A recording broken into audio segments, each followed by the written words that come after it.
do tonight is to discuss what would be the problems with trying to start something like this in Taiwan, and what would be the benefits of starting something like this in Taiwan. I was discussing this earlier today with a friend of mine, John, and he was saying that a lot of schools just wouldn't be interested. It's not something that it's not in the front of their mind, so they might not be interested. But I said, but as soon as one school starts doing it, after just an amount of time, then every school is going to do it, because it's going to be like a competition. You know, like schools didn't have Mother's Day shows. All schools didn't have Mother's Day shows originally. One school started doing it, and now all schools do it. You know what I mean? You know, all schools didn't have Christmas shows to begin with.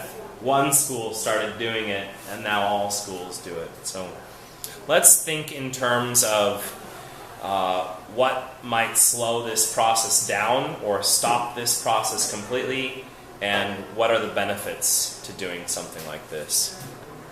Can I ask a question about that? Yeah? What is, like there's a gardening club. Does that mean that the garden feeds the whole school? Or does it just feed the people in the club? Well, let's see. I actually have, I should have taken pictures yesterday, because I have a club at my school now. I'm running the gardening club at my school, and I'm teaching 5 students how to plant things, you know, from seed, and also from starts. Like yesterday we planted a papaya tree, a lemon tree, rosemary, mint, lemon thyme, and a rose plant. 2 mint plants. So it's a total of 7 plants we planted yesterday that were already starts. They're already 4 months old or something like that, or 5 months old. But we've also already planted carrots and lettuce and strawberries and coriander and strawberries and a bunch of other stuff. Chili peppers and onions. We've already planted, from seed we're growing these things. Eventually, when everything really gets going, maybe in June, and then hopefully some of it will survive over the summer and will still be there in August, because we have a 1-month break. It's obviously not going to be able to feed the whole school. Even something scaled as large as this wouldn't be able to feed the whole school, but it might be the kind of thing where at least the kids that are in that garden club or in that gardening class, you know, throughout the year, depending on what's in season at that time, would be able to eat some at school, you know, fresh out of the ground, to be able to take some home to share with their parents. And then it would also, like, probably be able to give some to some of the teachers as well.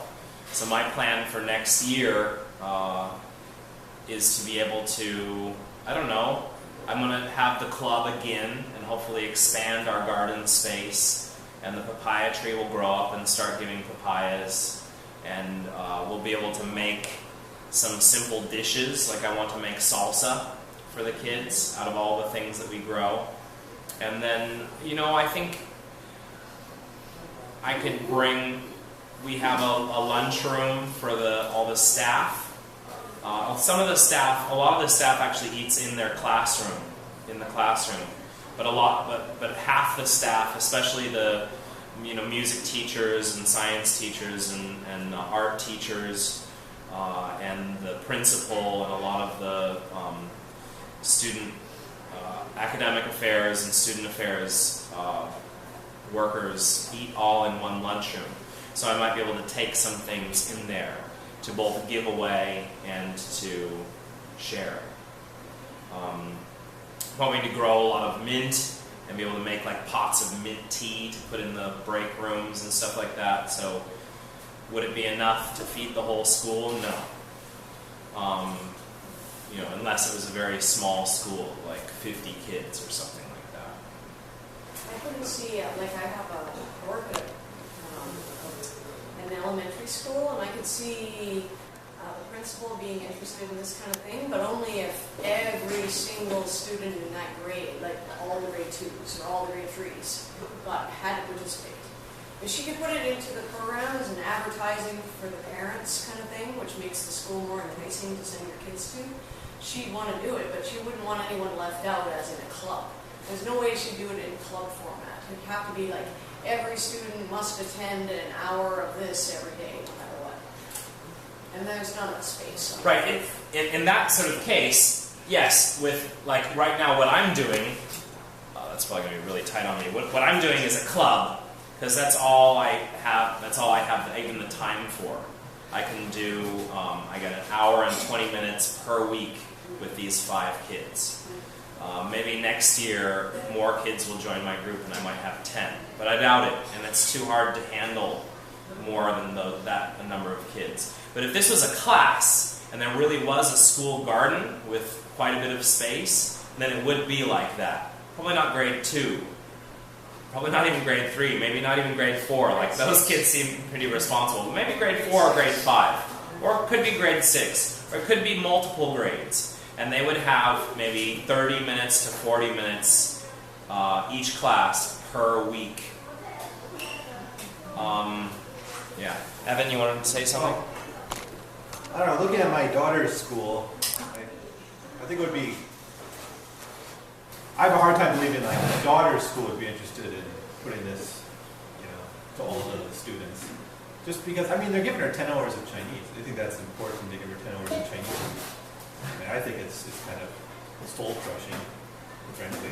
And she's not getting science, and none of that's in the curriculum at all right now. But the good news, it seems to me, is that there's already this structure, at least in her school. I think it's in the other public schools, where parents are paying 4,000 NT a semester for a soccer or a chess club, and my daughter's in a pottery club. Is your club one of those where they pay a little bit extra? It's like an after-school club? Right, so each child has to pay, depending on the club, but the kids in my club had to pay $600 for the club. That structure already exists, and in that sense, I think that's something that maybe some schools would be interested in, just adding to it. But then you got the space and upfront costs, maybe make it more difficult to sell. But I do think that structure is promising. Yeah. Go ahead. No, I just wanted to know, like, you started this, or what was your idea when you started? Like, you have this background of agriculture and you want to share it with the children, or you have to, like, more concerned about, like, sustainability, like, okay, what are our children going to do, or like what is the future, and what was your purpose when you started this club, and how it had like evolved right now, like how do you feel it? And because I think this feedback is kind of important to put more ideas inside, because I have another background, like I made a thesis about like sustainable higher education in agriculture, because we don't have this part in middle school or like elementary yet. So and it's another problem. So like, what do you see in your club? For my club, well, last year I had the idea that I wanted to do a club. I didn't have any time to do a club, and then all of a sudden, halfway through this year, I would have liked to have been able to start this club at the beginning of the year, but I didn't actually start until after Chinese New Year. So because last week there was no school on Friday because of Tomb Sweeping Day, we've only had 4 club class times. So far it's been really limited. But actually, I had the idea in 2009 that I decided one of my life goals would be to open a farm or start a farm down in the south of Taiwan that would be a demonstration farm. It would be both a farm that would provide fruits and vegetables for a restaurant that I want to open, but I would also use child labor to grow those fruits and vegetables. I mean, shh, don't tell anyone I said it like that. But the point is, it would be a demonstration farm. And I don't know if this would work either, but I would have this farm, and then hopefully schools would would bus the students out there or something so that I could teach them. Actually, that kind of connects with what my friend is doing now. He's the director of this thing called the Bergen Demonstration Farm. Is that what it's called? The Bergen Demonstration Farm, where actually high school kids and university groups do go out to the farm and learn about all this stuff. So he graduated from a school garden project to a much larger project where now he lives on this farm with hundreds of acres and takes care of rabbits, goats, sheep, duck, chickens, bees, and a huge amount of land where they're growing. They're actually repairing wetlands along a river. They're growing alfalfa, lots of fruits and vegetables, and they're also going to put up solar panels and start producing electricity and stuff like that. But so anyway, this grew out of my idea of having a demonstration farm to teach kids, and both of the things that you said are right. It's about teaching kids healthy eating and getting them to appreciate growing their own food, but it's also about creating a more sustainable, country in Taiwan. I think a lot of these things are already happening in a lot of other places in the world, and Taiwan does have a lot of organic agriculture going on right now. It's becoming more popular, and there are a lot of groups promoting permaculture in Taiwan right now. I don't know a whole lot about permaculture. I'm very interested in it, but I'm not any sort of permaculture expert. But I do like gardening. I'm totally fine with getting my hands dirty and being a farmer, Like, I could totally see myself. You see my friend, he has to go to sleep at 9 o'clock every night because he wakes up at dawn, puts on his big rubber boots and goes and deals with all the stuff. And, he says it's really hard to find. He's finally found this great woman, right, that loves him. But for a while he was doing this, it was really hard because, he would finish work and he would smell like chicken manure and stuff like that. It was really hard to wash that out of him. Or he would bring a girl home, and it was really hard to be like, yeah, so this is my life, I'm a farmer. It's not very exciting for a lot of people. Sorry, I sort of got sidetracked there. But my point is I'm totally fine getting dirty and being not glamorous. And I feel like, teaching in Taiwan for so long, I found that there seems to be students obviously are going through the educational system so they can learn to learn better when they're in university, but they're going through university to be able to get a really great job and earn a lot of money. For a while I was teaching some classes to university students, and I would ask each of them, what's your goal in life? What's your goal in life? And 90% of them, their goal in life was to earn a lot of money and be rich. And fine, that's good, and I understand you want to support your family, and you probably have lots of ideas and goals in your life that you want to do, but I also think that it's really important to teach about sustainability for the earth. I mean, sustainability for a family is one thing, to earn a lot of money and have a nice house and be comfortable and, not have to have stress about your, raising children and stuff like that, but it really does, there's a disconnect between that and then like having sustainability for the earth. So yeah, that's my other part is to teach kids, how to think differently instead of buying a big screen TV and a DVD player or whatever, a Blu-ray player. They might instead want to, grow things. Does that answer your question? Yeah. No, but I thought the club was like a long time before you started reading. But right, and specifically about the club that I'm doing right now, I think I just got really lucky that they agreed to let me do that. I don't have any specific goal about that. The club that I'm doing is not really connected with this school garden project. It's me just trying to express what I want to do. The school garden project is a little bit different. What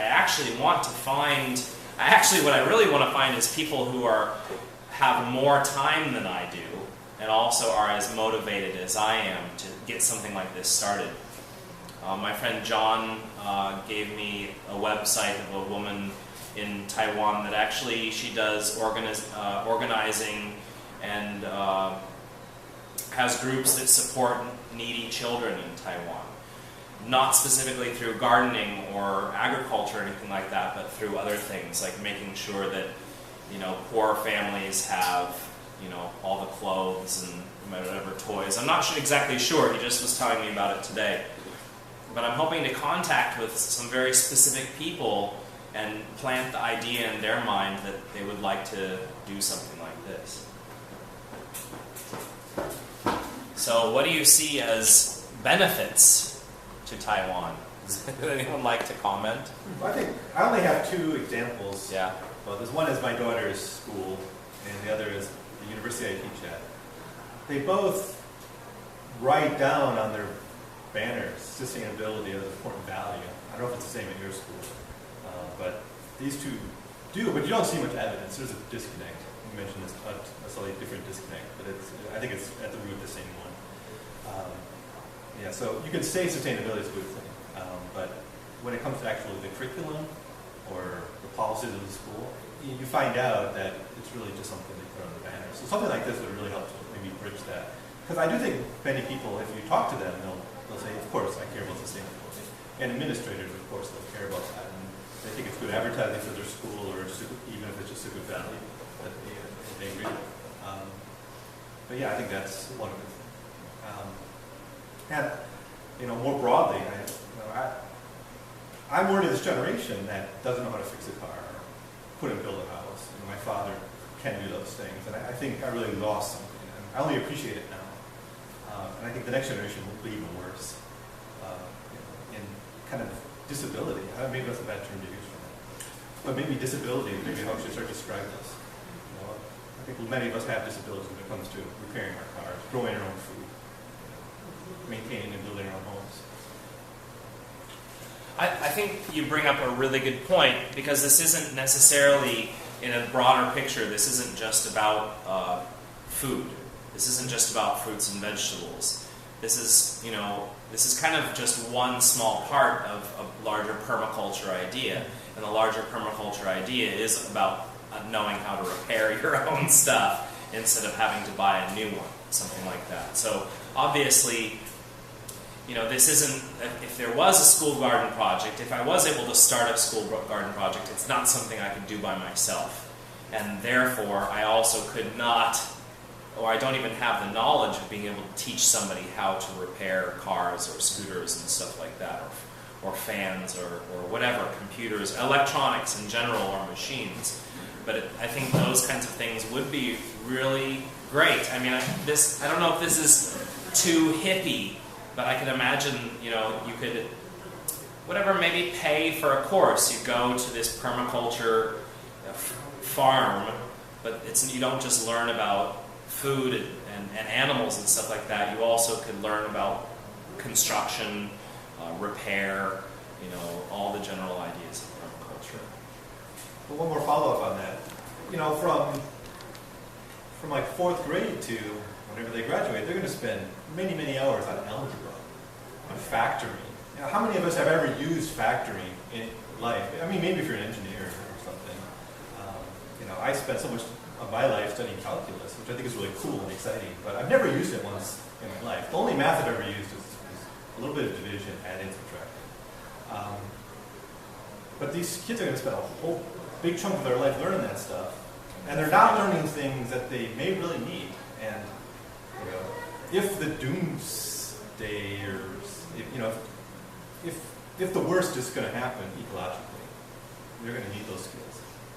I hope it's not. I don't think it will, but we do need to prepare ourselves, I think, for that. Did you want to say something?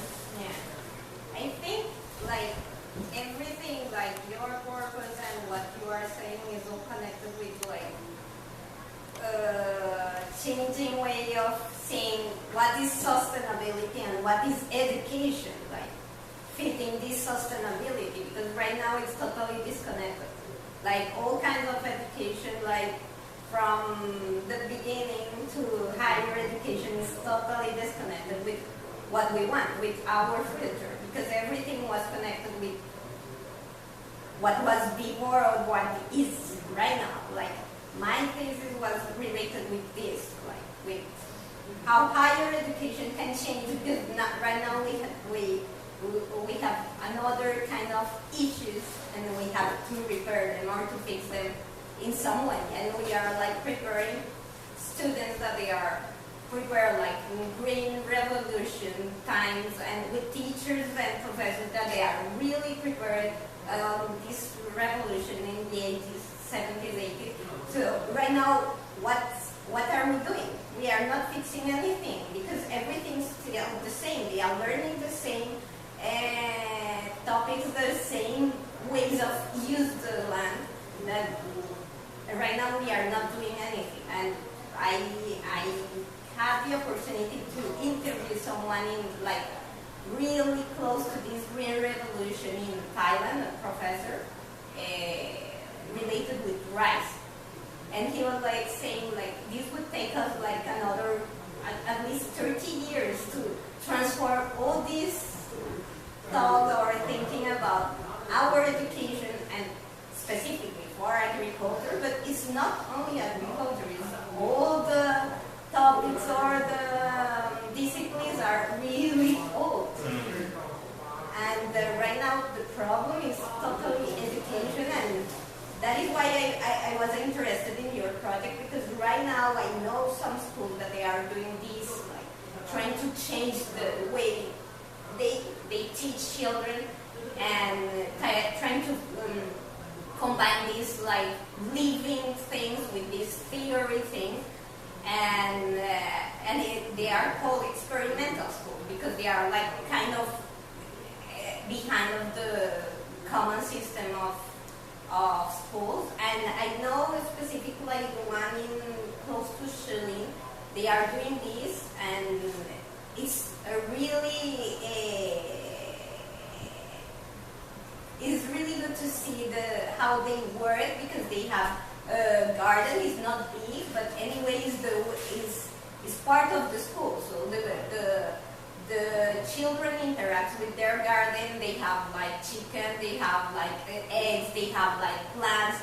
So every time they are on break, they go there and they just play there, and they explain us why they are only experimental, why they cannot be, all the schools can do this. And they say like, because sometimes the school like, they prioritize like this saving thing, like safety for children. Like, okay, if they are going to play in a tree, maybe they are going to fall down or something like this, and then what are we going to tell the parents? But like at the same time, like you have to take the risk, because at the end they don't know anything about like how he's going to climb in a tree and everything, and just protect them is not the solution. So like sometimes these are the limits of your idea, and maybe to ask the school like, okay, what about my idea? Is like, okay, parents overprotect children, like, and not only in Taiwan, but I think in every country is like trying like, okay, we have the children in our school, we have to be sure they are safe here. So it's like something like to avoid, okay, what about if someone climb up and then fall down or something like this? Is something always related with this, but at the end we are also restricting what is the childhood and restricting what is our knowledge. Right. It seems like this only has 3 more minutes left on it. Tell me when this gets down to like a few seconds and I'll restart it. I think it's really interesting what you said about, it goes across the board in education. It's history, it's how we teach history, it's how we teach math, it's how we teach, it's even how, I don't want to say it's how we teach science. I think science is pretty great. At least, I mean, there's really only, they teach like life science, and then they teach chemistry and physics, right? And everything kind of fits in there, more or less. And I really liked science class when I was young, so I think that's okay. But generally, I could see, and connecting the two things of the limitations of the educational system, and also how parents sort of view, well, I shouldn't say just parents, but how people in general view how life is going these days. There's a lot of school programs to teach people how to fill the jobs that need to be filled. But that's not, like you said, going to change anything necessarily. It's just going to help keep the things the same. There are no jobs anymore. But I mean, even if there are, like say there are more hospitals open, or there are more people, so they need more pharmacists, right?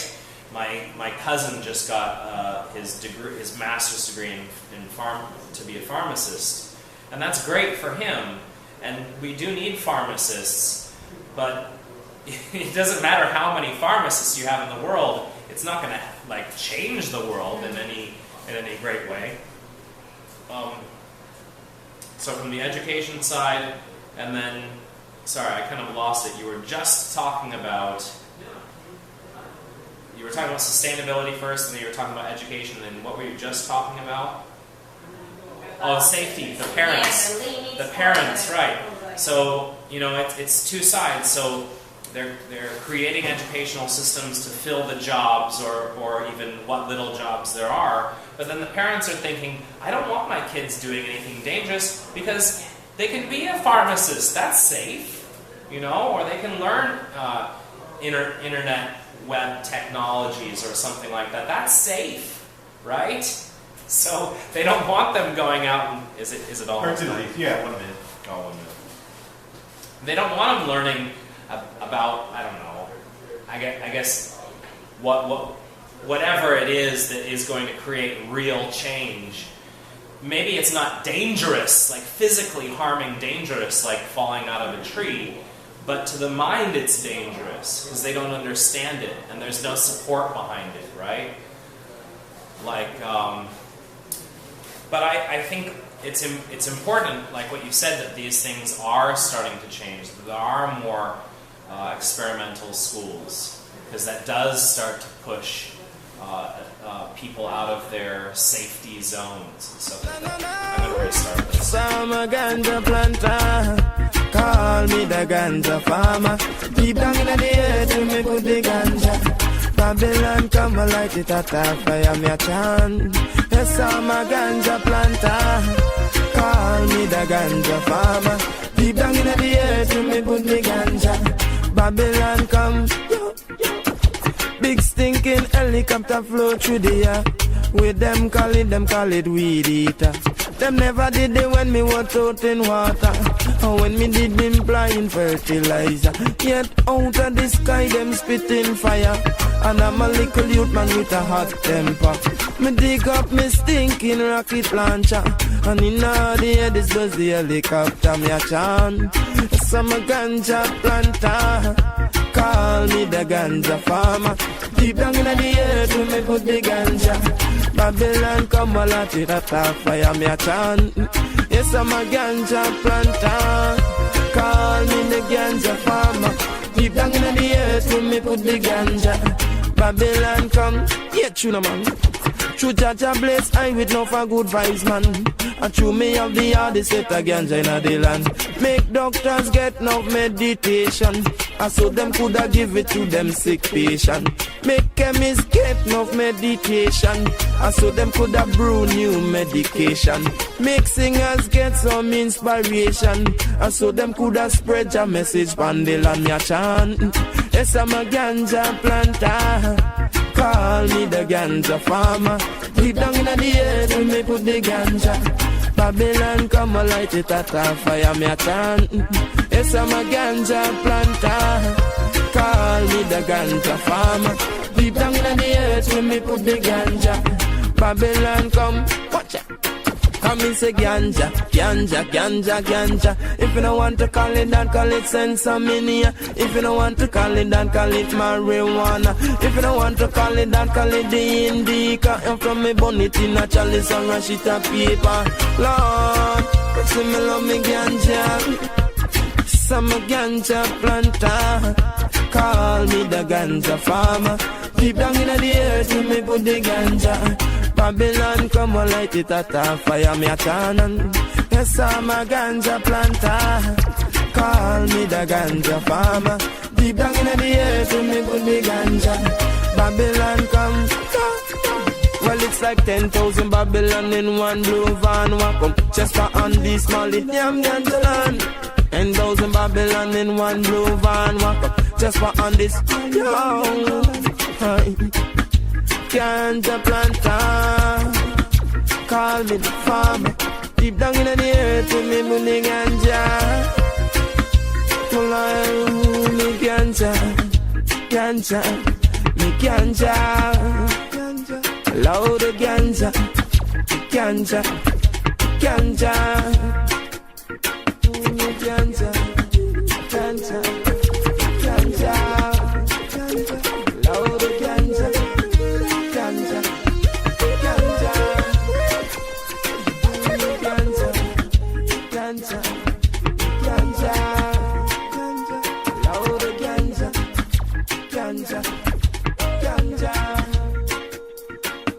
ganja, ganja, ganja, loud ganja, ganja.